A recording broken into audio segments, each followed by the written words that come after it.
pense qu'il y a une prise de conscience citoyenne, mais surtout une volonté de voir les choses changer, de voir l'urgence politique sur le climat se concrétiser avec un accord qui est ambitieux à Paris.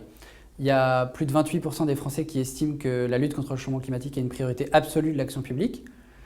Une autre bonne trentaine, voire une quarantaine, qui considère que ça doit faire partie de l'agenda prioritaire des responsables politiques, que ce soit à droite et à gauche, et ça ne diminue pas si nettement que ça pour le Front National.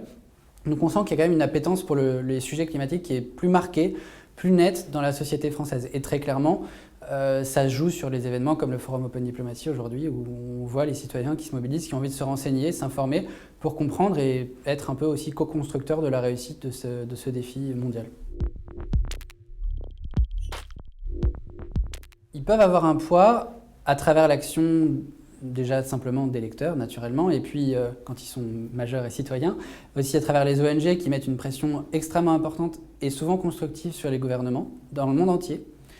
Mais il y a quand même encore un besoin de prise de conscience dans notre jeune génération, parce que quand on regarde les chiffres en détail de l'étude d'opinion qu'on a conduite avec Opinionway, on se rend compte que la génération dite des digital natives est encore un peu en décalage quand même avec la réalité de la lutte contre le changement climatique. Il y a à peu près 50% des Français qui attendent que ce soit les États et donc les pouvoirs régaliens qui prennent en main la lutte contre le changement climatique. Et on remarque que ce pourcentage d'attente de l'État chez les jeunes, donc d'une certaine manière la volonté de s'en remettre à la collectivité publique, elle est plus forte chez les moins de 30 ans. Et donc c'est pas avec l'esprit du temps, parce que le défi climatique, c'est un défi qui est posé à tout le monde et les jeunes devraient d'une certaine manière être les premiers à s'en saisir et à aller de l'avant.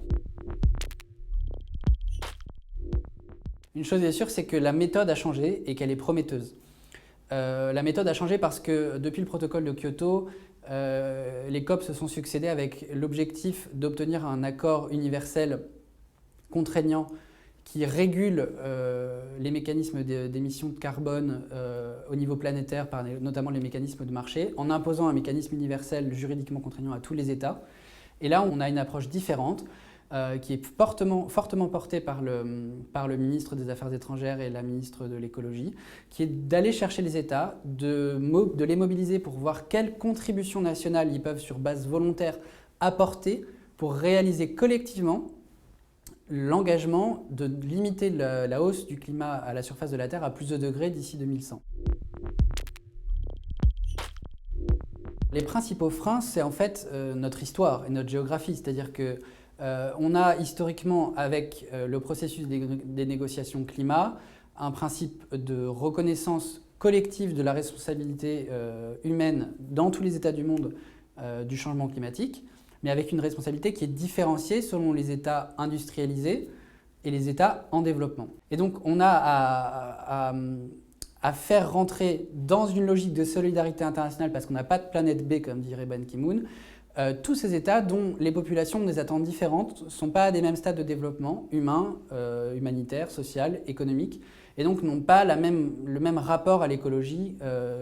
partout.